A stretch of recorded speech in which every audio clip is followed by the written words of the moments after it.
يا أيتها النفس المطمئنة ارجعي إلى ربك راضية مرضية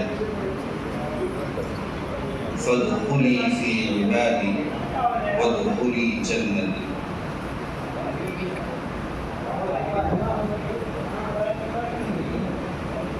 وعن علي رضي الله تعالى عنه قال قال رسول الله صلى الله عليه وسلم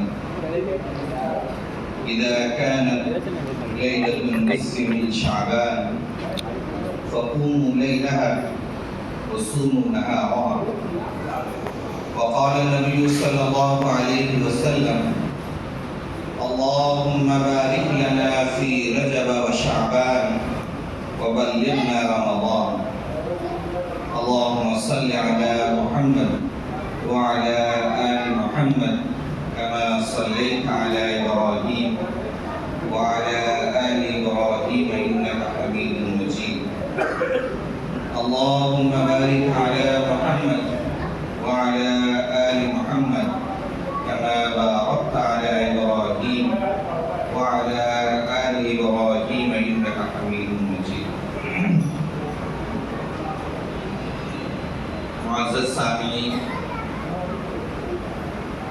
سب سے پہلے تو اللہ تبارک و تعالیٰ کا شکر ادا کریں، لئن شکرتم لأزیدنکم، کہ اللہ تعالیٰ نے ہمیں یہ موقع عنایت فرمایا اور ہمیں یہ رات نصیب فرمائی. یہ اللہ تبارک و تعالیٰ کا بے حد شکر و احسان. یہ اللہ کا بہت بڑا کرم ہوا کہ اللہ نے ہمیں یہ موقع عنایت فرمایا.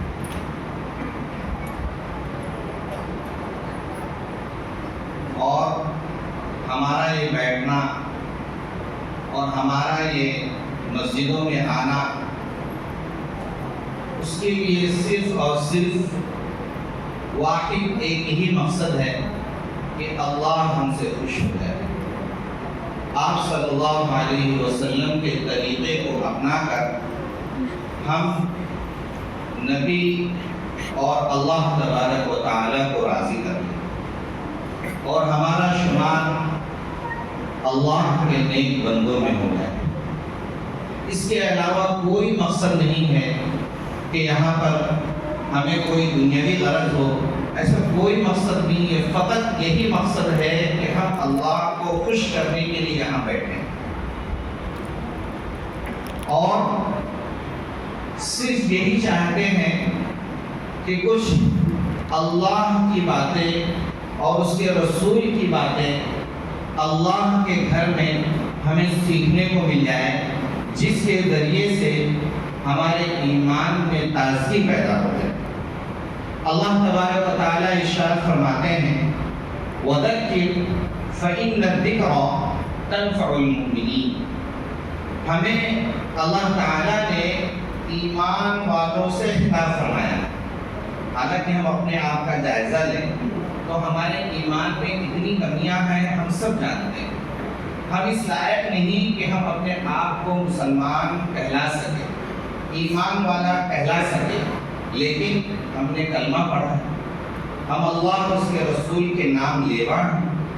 اس لیے اللہ تبارک و تعالیٰ نے قرآن کریم میں جگہ جگہ یا ایھا الذین آمنوا وذکر فإن الذکر تنفع المؤمنین، ایمان والوں سے خطاب فرمایا اور فرمایا کہ آپس میں مذاکرہ کرو، آپس میں ایک دوسرے سے اللہ اور اس کے رسول کی باتیں کرو، اور یہ باتیں کرنا یہ ایمان والوں کو نفع دیتا ہے.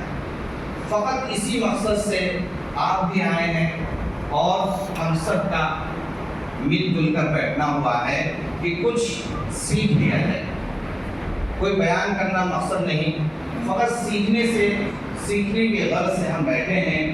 اور اگر ہم نے اپنی نیت کو خالص نہیں کیا تو شیطان جو ہے وہ نشانہ لگائے ہوئے ہیں کہ کیسے اس بندے کو ہم اپنی طرف کھینچ لیں، کیسے اس بندے کو ہم اسلام سے دور کر دیں، کیسے اس بندے کے ایمان میں کمزوری ڈال دیں. اس لیے ہمیں اللہ تبارک و تعالیٰ کا بے حد شکر ادا کرنا چاہیے کہ اللہ نے ہمیں یہ نعمت عطا فرمائی۔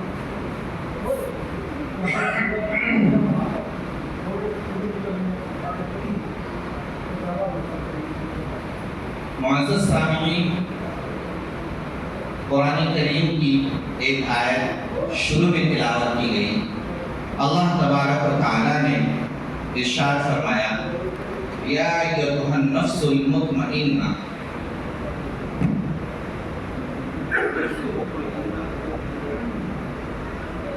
کام سے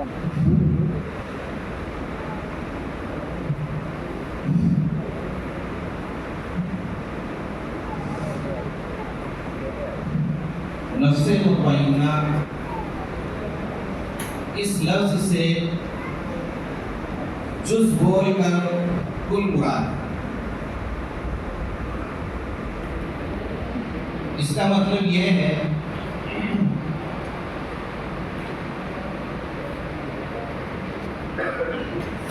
کہ انسان کا پورا وجود مراد ہے۔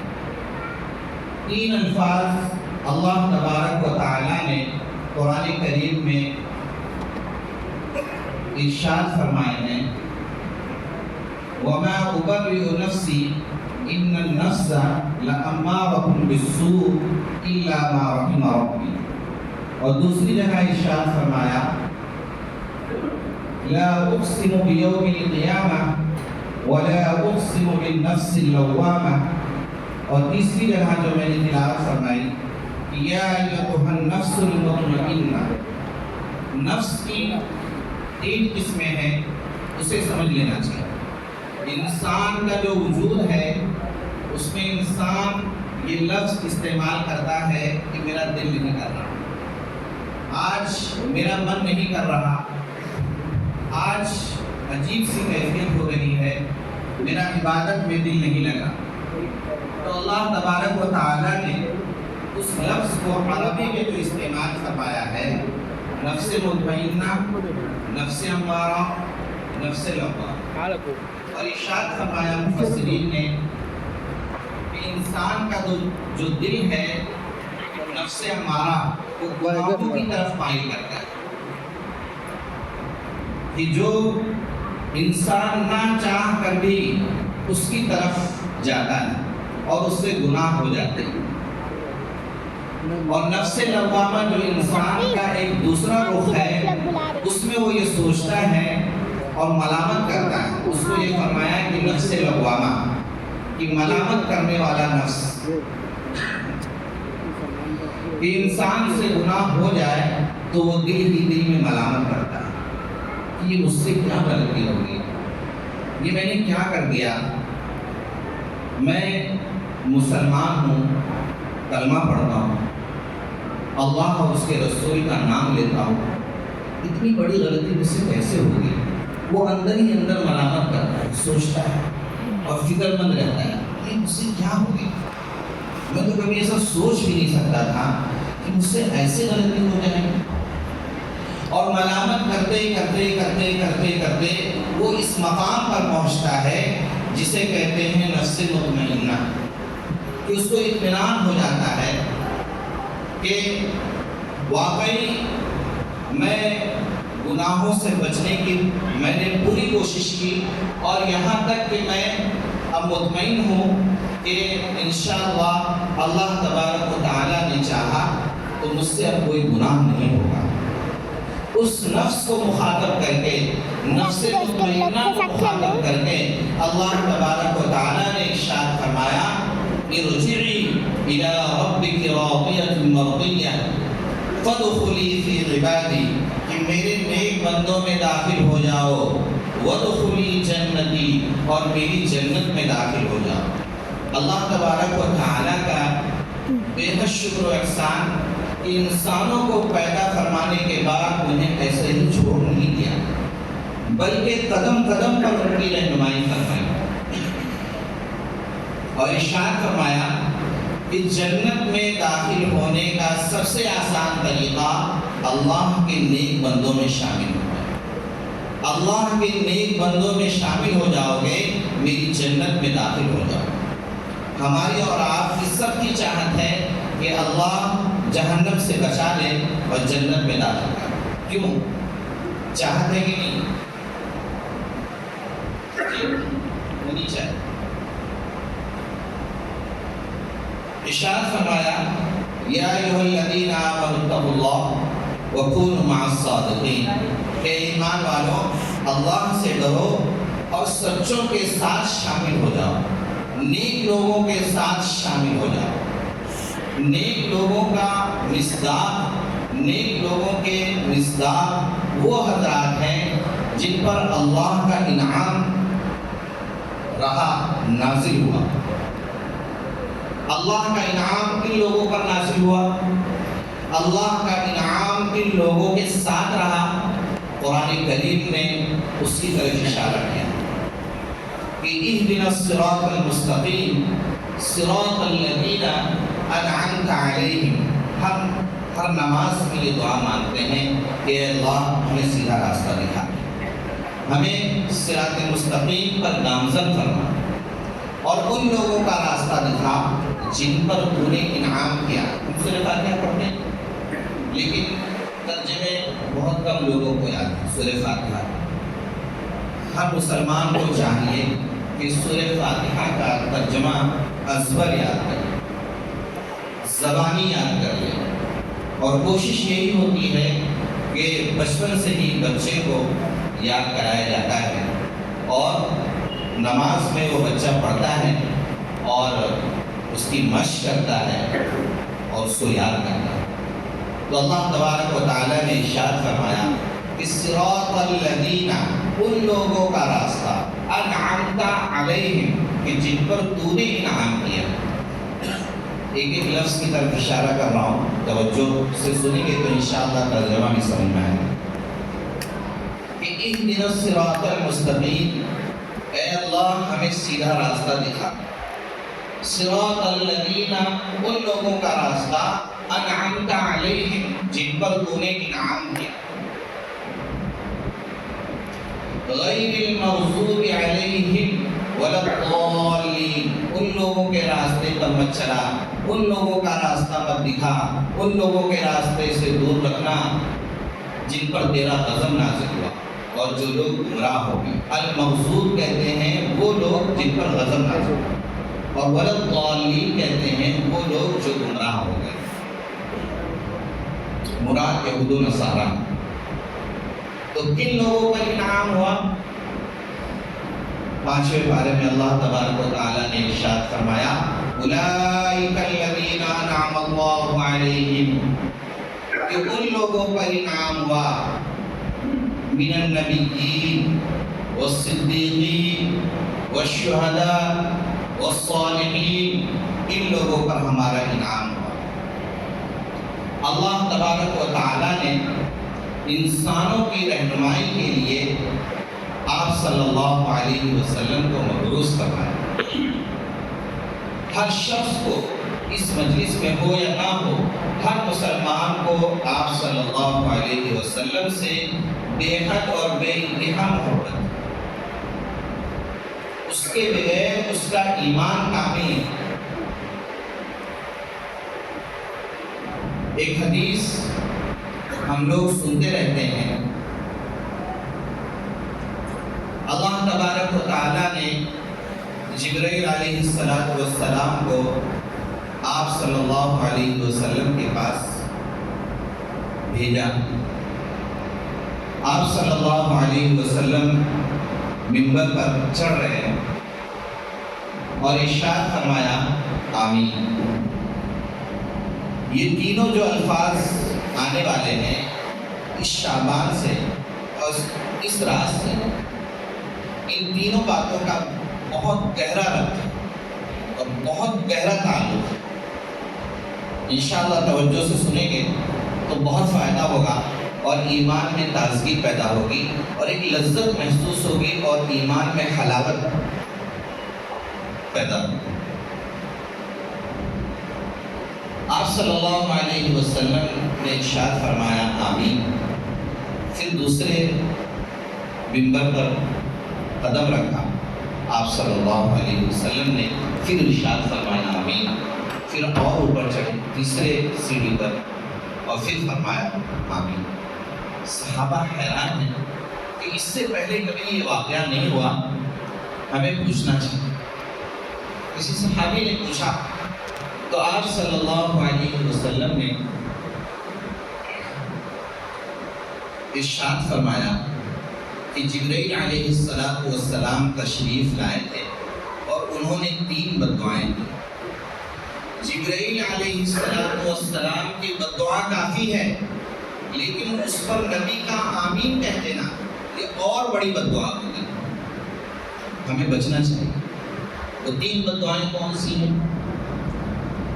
ارشاد فرمایا کہ جو نبی کا نام سنے، آپ علیہ السلام کا نام سنے اور درود شریف نہ پڑھے وہ جہنم کا مستحق ہے۔ اسے چاہیے کہ جب بھی نبی صلی اللہ علیہ وسلم کا نام آئے تو صلی اللہ علیہ وسلم پڑھے، چاہے دل ہی بھی کیوں نہ پڑھے لیکن ضرور پڑھے، یہ نبی سے محبت کی علامت ہے۔ دوسری دفعہ جب آپ صلی اللہ علیہ وسلم نے آمین فرمایا تو بتایا کہ جبرائیل علیہ السلام نے جو دوسری بددعا دی وہ یہ تھی کہ اگر کوئی بندہ، کوئی انسان، کوئی ایمان والا اپنے ماں باپ کو پائے اور ان کی خدمت کر کے جنت کا مستحق نہ بنا لے اپنے آپ کو، ایسا شخص جہنمی، اسے چاہیے کہ اپنی ماں باپ کی خدمت کرے، اپنے ماں باپ کو راضی کرے۔ اگر اس کے ماں باپ اس سے ناراض ہیں تو وہ جہنم میں جائے گا۔ جبرائیل علیہ السلام نے بددعا دی اور آپ صلی اللہ علیہ وسلم نے فرمایا آمین۔ آپ سوچیں کہ یہ وہ رات ہے کہ ہمیں کیا کرنا ہے، آپ سب سمجھدار ہیں۔ اور تیسری سیڑھی پر جب آپ صلی اللہ علیہ وسلم قدم رکھتے ہیں اور بددعا جبرائیل علیہ السلام فرماتے ہیں اور آپ صلی اللہ علیہ وسلم آمین کہتے ہیں تو فرمایا کہ ایسا شخص جہنم میں چلا جائے جو رمضان المبارک کا مہینہ پائے اور اپنی بخشش نہ کرا۔ ہمیں چاہیے کہ ہم اس تعلیم کو یاد کریں جو آپ صلی اللہ علیہ وسلم نے دی ہے، اور رجب کے مہینے سے ہی آپ صلی اللہ علیہ وسلم اس دعا کا اہتمام فرماتے تھے کہ اللہم بارک لنا فی رجب و شعبان وبلغنا رمضان، کہ رجب کے مہینے سے ہی ہمیں خوب محنت کرنی ہے اور مشق کرنی ہے۔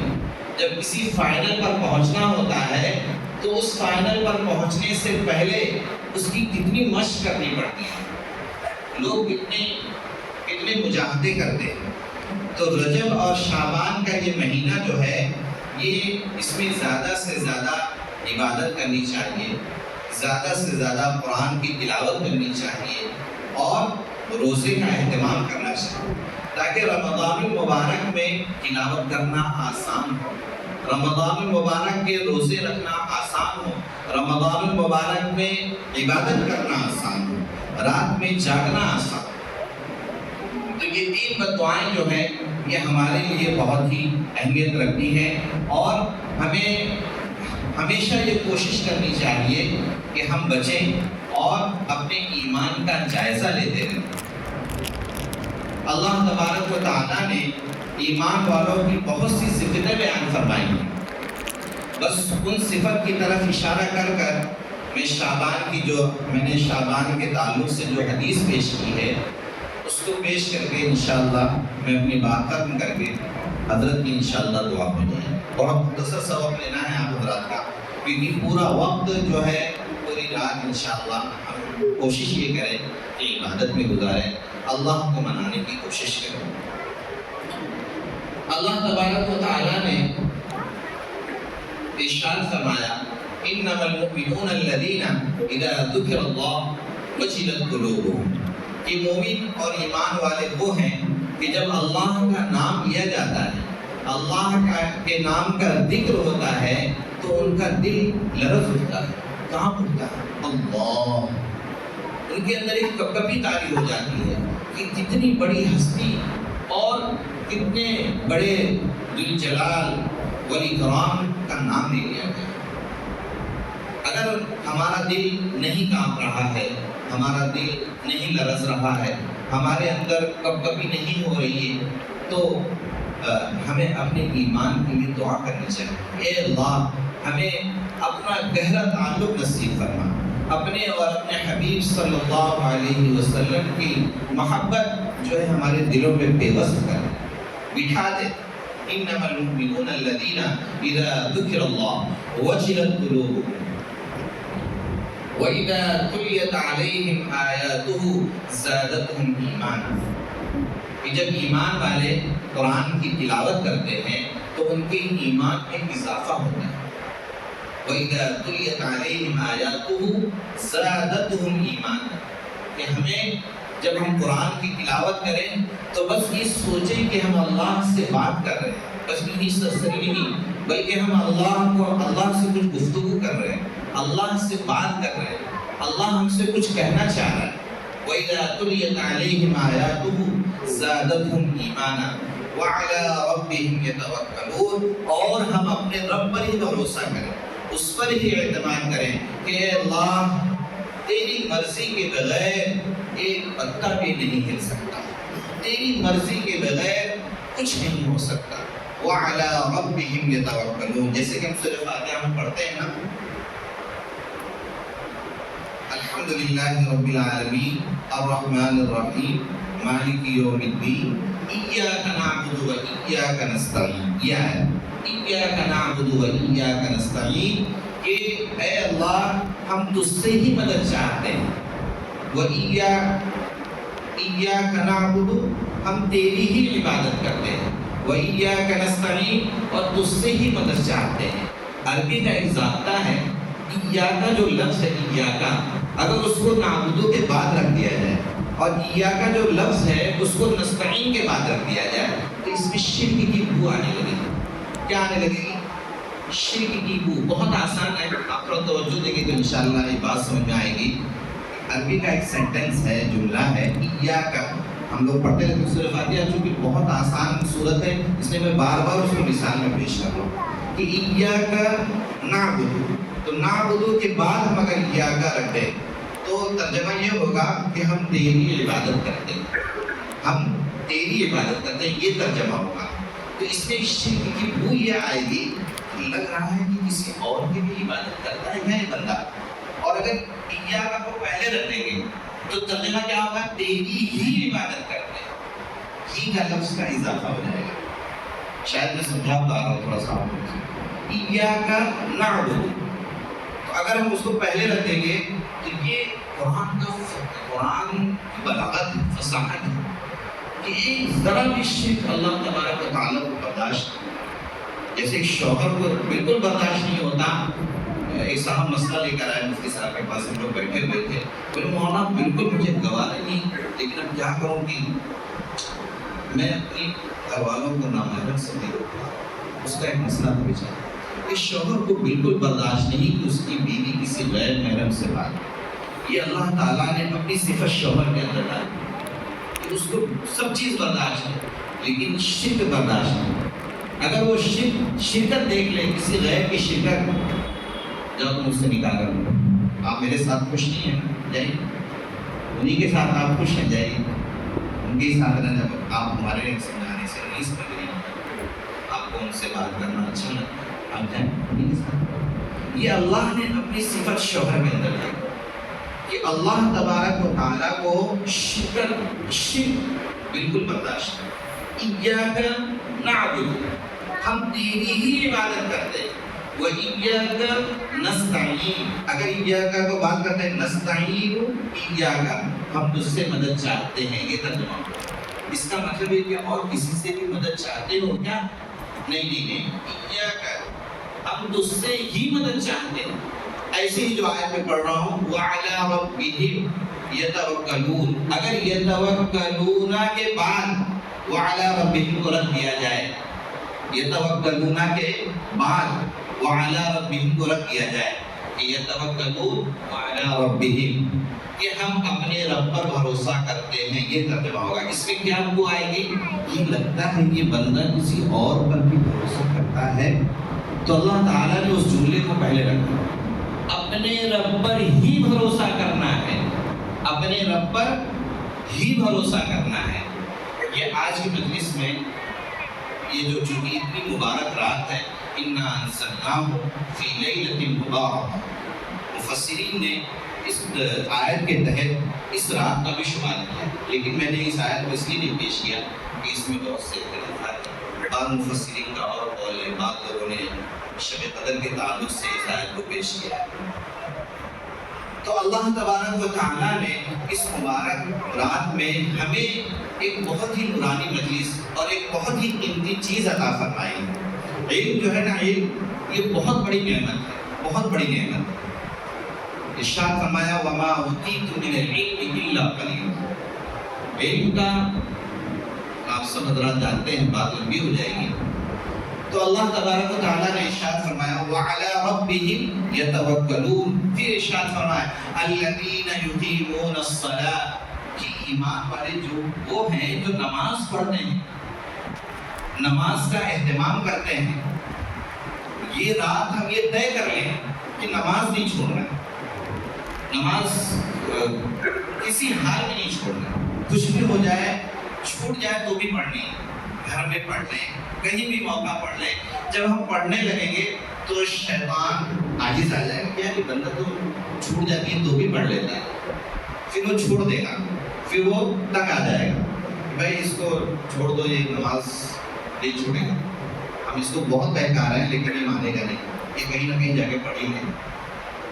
تو ایمان والوں کی صفت اللہ تبارک، قرآن جو ہے نا ایک بہت ہی مقدس کتاب ہے، اگر ہم اس کتاب کو الگ رکھ دیں نا، ہم کہیں گے نہیں، بیکار، ہمارا وجود ہی بیکار۔ یہ قرآن ہی ہے جس کے ذریعے سے ہمیں ہدایت ملی، یہ قرآن ہی کتاب ہے کہ جس کے ذریعے سے ہم اللہ اور اس کے رسول کو پہچان سکتے ہیں، اللہ اور اس کے حبیب کی محبت ہمارے دل میں اتر سکتی ہے۔ اسلام کے جو دشمن ہے نا، اسلام کے جو دشمن وہ یہی چاہتے ہیں کہ قرآن کو ہٹا دو، مدرسے کو ہٹا دو، مسجد کو ہٹا دو، علماء کو ہٹا دو، چھوٹے چھوٹے بچوں کو حافظ قرآن بننے سے روک دو، ان کے عوام کو مسجد سے کاٹ دو، علماء سے کاٹ دو، بزدل کر دو، طرح طرح کی باتیں ان کے ذہن میں ڈال دو۔ ہمارے اساتذہ فرماتے ہیں علماء میں لاکھوں برائیاں ہیں لیکن ان سے دوری مت اختیار کرو۔ اگر آپ دور چلے گئے آپ اسلام سے دور ہو جائیں، آپ کافروں کے گود میں جا کر بیٹھ جاؤ۔ اگر لاکھوں کسی انسان میں برائی نہیں ہوتی، کون ایسا انسان ہے جس کے اندر برائی نہ ہو؟ بے عیب خدا کی ذات، ہر انسان کے اندر عیب ہے، لیکن اس عیب کے ساتھ اس کو برداشت کرنا۔ کس شوہر میں برائی نہیں ہوتی، کس بیوی میں برائی نہیں ہوتی، کس گھر والوں میں برائی نہیں ہوتی، لیکن ہر شخص برداشت کرتا ہے، ہر شخص اس کو جھیلتا ہے۔ اس برداشت کرنے پر ہمیں جنت ہے، نبی کا وعدہ ہے۔ ہم اسلام سے تو دور نہیں ہوں گے، ایمان سے تو دور نہیں ہوں گے، ہمیں یہ یقین ہے آج نہیں تو کل ہم جنت میں جائیں۔ ہم نے کلمہ پڑھا ہے، ہم نے نبی کا کلمہ پڑھا ہے، ہمیں نبی سے محبت ہے۔ ہم سب دعا کریں کہ اللہ تبارک و تعالیٰ ہمارے بیٹھنے کو قبول فرمائے، ہمارے بیٹھنے کو قبول فرمائے۔ الذین یقیمون الصلاۃ، کہ ایمان والے وہ ہیں جو نماز کا اہتمام کرتے ہیں، وَمِمَّا رَزَقْنَاهُمْ يُنْفِقُونَ، اور اللہ نے جو بھی دیا ہے اس میں سے خرچ کرتے ہیں۔ اولئک هم المؤمنون حقا، یہی ایمان والے سچے ہیں، یہی ایمان والے سچے ہیں۔ تو ایمان والوں کی یہ صفتیں ہیں۔ اب اس حدیث کی طرف آ جاتے ہیں جو میں نے شروع میں پڑھی کہ حضرت علی رضی اللہ تعالیٰ عنہ ارشاد فرماتے ہیں کہ آپ صلی اللہ علیہ وسلم نے فرمایا کہ اذا كانت لیلۃ النصف من شعبان، کہ جب 15ویں شعبان آئے تو فقوموا لیلھا، تو رات میں عبادت کرو، وصوموا نہارھا، اور دن میں روزہ رکھو۔ اس حدیث کے پیش نظر اس رات کی فضیلت ہے، اس رات کی فضیلت سے انکار نہیں کیا جا سکتا۔ ہاں یہ ہے کہ اگر اس رات میں کوئی عبادت نہیں کر رہا ہے، آپ عبادت کر رہے ہو، تو اپنے آپ کو یہ مت سمجھو کہ میں عبادت کر رہا ہوں، فلاں سو رہا ہے، فلاں کو تعن و تشنیع مت کرو، فلاں کو حقارت کی نگاہ سے مت دیکھو، بلکہ اس پر اللہ کا شکر ادا کرو کہ اللہ تو نے توفیق دی، نہیں تو میرے بس میں نہیں تھا کہ میں 2 رکعت پڑھ پاتا۔ اللہ تیرا کرم، تیرا احسان، ایسا نہ ہو کہ کسی پر آپ لعنت کریں، ملامت کریں کہ فلاں بہت اپنے آپ کو بزرگ اور اللہ والا سمجھتا ہے اور دیکھو اس رات میں بھی سو رہا ہے۔ نہیں، ہمارے اعمال بیکار ہو جائیں، ان تحبط اعمالکم وانتم لا تشعرون، کہ اعمال غارت ہو جائیں گے اور ہم سمجھ بھی نہیں پائیں گے کہ یار ہم نے پوری رات عبادت کی اور پوری عبادت ضائع۔ تو علماء فرماتے ہیں کہ اس رات میں عبادت کرنی ہے اور دن کا روزہ رکھنا ہے، لیکن اس میں یہ احتیاط رکھنی ہے کہ اگر کوئی دن کا روزہ نہیں رکھ رہا، کیونکہ یہ فرض نہیں ہے، واجب نہیں، مستحب اور مستحسن کا اس کو درجہ دیا گیا ہے کہ اگر آپ رکھ رہے ہیں تو اس پر اللہ کا بے حد شکر ادا کریں اور اللہ تبارک و تعالیٰ سے گڑ گڑائیں، روئیں، مانگیں کہ اللہ تیرا کرم، تیرا احسان، لیکن دوسرے پر تعن و تشنیع نہ کریں، اپنے گھر والوں پر، اپنے دوستوں پر، یا کسی پر بھی کسی کو یہ نہ کہیں کہ بھائی کیسا مسلمان ہے تو روزہ نہیں رکھا، کیسا مسلمان ہے تو نے عبادت نہیں کی۔ اور بعض لوگ یہ کرتے ہیں کہ 2 بجے 3 بجے تک عبادت کرتے ہیں، پھر اس کے بعد سو جاتے ہیں فجر چھوڑ کر۔ یہ غلط طریقہ ہے۔ آپ کو اگر اندیشہ ہے کہ آپ کی فجر چھوٹ جائے گی تو آپ 11 بجے سو جائیں، تہجد میں اٹھ جائیں، الارم لگا لیں اور تہجد کے وقت اٹھ کر عبادت کریں۔ تو مفسرین نے ان باتوں کی طرف اشارہ کیا ہے اور ارشاد فرمایا کہ یہ وہ رات ہے کہ اللہ تبارک و تعالیٰ اپنے بندوں سے بہت زیادہ قریب ہوتے ہیں، بہت زیادہ، اور فرماتے ہیں کہ کوئی ہے جو مانگے، کوئی ہے توبہ کرنے والا کہ اس کی توبہ قبول کی جائے۔ اور جتنے بھی لوگ ہیں ان میں سے بہت سے لوگ ایسے ہوتے ہیں جو ماں باپ کو ناراض کیے رہتے ہیں، اپنے بھائی کو ناراض کیے رہتے ہیں، انہیں چاہیے کہ پہلے ان کو منا لیں، ان کو منانے کے بعد اللہ کے دربار میں حاضری دیں، اللہ کے پاس آئیں، روئیں، گڑ گڑائیں، معافی مانگیں۔ اگر آپ کی والدہ ناراض ہے، آپ کے والد صاحب ناراض ہیں، ہمارے بھائی بہن ناراض ہیں، تو یہ سمجھیے کہ ہمارا رات میں جاگنا بیکار ہے۔ ہمیں چاہیے کہ ہمیں پہلے ان کو منا لیں۔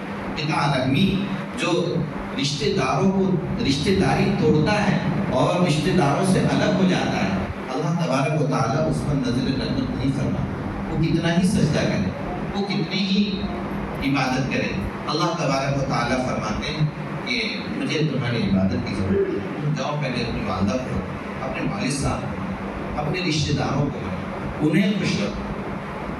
اس لیے ہمیں اس رات میں پوری کوشش کرنی ہے کہ ہم اللہ تبارک و تعالیٰ کو منانے کے ساتھ ساتھ آپ صلی اللہ علیہ وسلم پر درود شریف پڑھنے کے ساتھ ساتھ ہمیں یہ کوشش بھی کرنی چاہیے کہ جیسے یہ حقوق اللہ ہے ایسے حقوق العباد میں بھی ہمارے اندر کوئی کمی و کوتاہی نہ ہو، اور ہمیں ہر وقت اللہ تبارک و تعالیٰ سے گڑ گڑاتے رہنا ہے، مانگتے رہنا ہے۔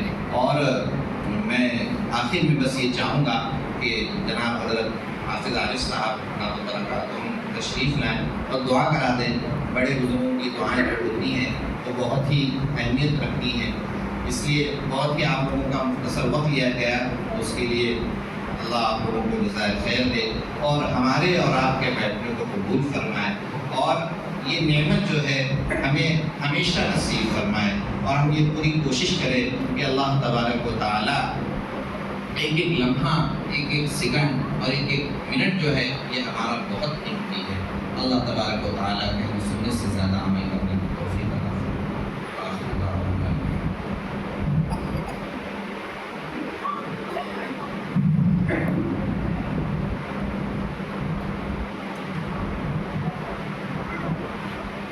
آج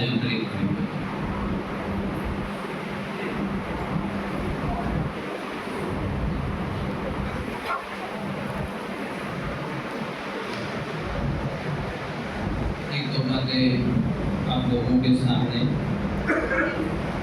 عرض کرنی ہے، اس کے بعد انشاءاللہ مختصر دعا کر لیجیے۔ اللهم صل على سيدنا محمد وعلى آل سيدنا محمد وبارك وسلم۔ اللهم صل على سيدنا محمد وعلى آل سيدنا محمد وبارك وسلم۔ الله أكبر كبيرا والحمد لله حمدا كثيرا وسبحان الله بكرة وأصيلا۔ میرے محترم بزرگ و عزیزین بھائیوں، سب سے پہلے ہم دعا کریں، یہ رات اللہ سے مانگنے کی ہے، اللہ سے لینے کی ہے اور اللہ رب العزت کی ذات سے جڑ جانے کی ہے۔ دعا کریں کہ اللہ تعالیٰ ہم سب کو اپنی ذات سے جڑنے کی توفیق نصیب فرمائے، اور جو باتیں کہی گئی اللہ تعالیٰ اس پر ہم سب کو عمل کرنے کی توفیق نصیب فرمائے۔ سب سے پہلے ایک بات یہ عرض کرنی ہے کہ جس طریقے سے ہمارا دنیا کے اندر ہر کسی سے کچھ نہ کچھ تعلق ہے، کچھ لوگوں سے بہت زیادہ تعلق ہے، کچھ لوگوں سے کچھ کم تعلق ہے، لیکن کچھ نہ کچھ تعلق ہر کسی کا کسی سے ہے۔ تو میرے دوستوں بزرگوں، ان راتوں کی برکت سے، ان اوقاتوں کی برکت سے اور ان اعمال کی برکت سے جو ابھی حضرت مولانا سلمان صاحب نے عرض کی، اللہ چاہتے ہیں کہ میرے بندوں کا میری ذات سے بھی تعلق جڑ جائے، جیسے ہر کسی کا ہر کسی سے تعلق ہے۔ ماں باپ ہے تو ماں باپ سے تعلق اولاد کا ہے، اور وہ کیسا تعلق ہے سب کو معلوم ہے کہ گھر پر اگر تھکا ہارا مادہ کوئی آئے اور انتہا درجے کی تھکاوٹ بھی ہو، لیکن معلوم ہے کہ والدہ کی طبیعت بہت زیادہ خراب ہے اور وہ درد سے کراہ رہی ہے، تو یہ بندہ اپنی درد کو بھول جاتا ہے۔ پورا دن کا تھکا ہارا مادہ آیا ہوا ہے اور اس کو بھوک بھی ہے، پیاس بھی ہے، آرام کا بھی تقاضا ہے، لیکن اگر اس کو یہ معلوم ہو گیا کہ والدہ کی طبیعت زیادہ خراب ہے، بہت زیادہ تکلیف ہے، تو اپنی تکلیف کو بھول جاتا ہے۔ اور اسی طریقے سے کوئی ماں باپ ہے، اپنی اولاد، کسی اولاد سے بہت زیادہ تعلق ہے، قربت ہے، محبت ہے، وہ گھر پہ جاتا ہے تو فوراً پکڑ لیتے ہیں، آ کر کے ہاتھ پکڑ لیتی ہے، دامن پکڑ لیتی ہے، بچیاں ہیں یا بچے ہیں، تو کتنا بھی کوئی دور ہو لیکن اس کی محبت اس کو ستاتی رہتی، دل کے اندر اس کی محبت، اس کا تعلق ہے، چاہے وہ کیسا کسی بھی حال میں مصروف ہو، بہت زیادہ کسی کام میں مصروف ہے، لیکن خدا نخواستہ اس نے گھر پر فون کیا اور یہ معلوم پڑا کہ بھئی فلاں کی طبیعت زیادہ خراب ہے، تو اب وہ ہر حال میں یہ سوچے گا کسی طریقے سے میں گھر پہ پہنچوں اور فوراً اس کو ڈاکٹر کو دکھاؤں اور دوا کا انتظام کروں۔ ہمارے قریب میں بہت نئی بھائی رہتے تھے، ابھی انتقال ہو گیا، ان کا جوان بیٹا تھا، اور اس جوان کا جو ہے آنن فانن انتقال ہوا، تو لوگوں نے بتایا اور اس سے میری بھی جو ہے قربت تھی، لیکن اس دوران میں میری ملاقات نہیں ہوئی، تو لوگوں نے بتایا کہ اس کی بھانجی تھی، یہی کا واقعہ ہے، اور اس بھانجی کی طبیعت خراب ہوئی تھی اور وہ یہاں پر موجود نہیں تھا، چائنا میں تھا، اور اس سے جو ہے بہت وہ لگی ہوئی تھی، بہت لاڈ تھا، بڑا پیار تھا، تو طبیعت خراب ہوئی اور وہ انتقال کر گئی، تو لوگوں نے اس کو بتایا نہیں، اور صرف اس وجہ سے کہ اس کا اتنا گہرا تعلق ہے کہ اگر اس کو معلوم پڑے گا تو وہ برداشت نہیں کر پائے گا۔ کہتے ہیں کہ وہ وہاں سے آنے کے بعد اس وقت میرے دادا فون کا بھی زمانہ نہیں تھا، آج سے تقریباً 10-12 سال پہلے کی بات ہوگی، ہمارے عبدالغنی بھائی وغیرہ آپ جانتے ہیں، تو بہت زیادہ فون کا بھی دور نہیں تھا۔ اب وہ آنے کے بعد جب اس نے سنا کہ اس کا انتقال ہو گیا تو کہتے ہیں کہ اس کی اسی وقت طبیعت خراب ہوئی، اللہ کو مقدر تھا، منظور تھا، اسی بہانے کہتے ہیں کہ اس کا غم سے اور فکر سے دل بیٹھ گیا۔ جوان لڑکا تھا، اس کی شادی بھی نہیں ہوئی تھی، میرے خیال سے 22-23-24 سال عمر نہیں ہوگی، اور دل بیٹھا اور وہ اسی حال میں ہاسپٹل گیا اور اللہ کو پیارا بھی ہو گیا۔ تو میں یہ کہہ رہا ہوں کہ کسی نہ کسی سے ہمارا تعلق ہوتا ہے، ہم اپنے گریبان میں جھانک کر دیکھیں کہ اللہ سے کیسا میرا تعلق ہے۔ یہ راتیں اور یہ باتیں، یہ اوقات ہوتے ہیں کہ آدمی ایسے وقتوں میں اللہ سے مانگے کہ اللہ میرا تو سب سے کوئی نہ کوئی تعلق ہے، سب سے کوئی نہ کوئی لذت ہے، محبت ہے، لیکن میرے اللہ آپ سے جو تعلق اور محبت ہونا چاہیے وہ مجھے نہیں مل رہی۔ اب وہ مقصود ہے زندگی کا، زندگی آمد برائے بندگی، زندگی بے بندگی شرمندگی، ورنہ تو شرمندگی ہی شرمندگی ہے۔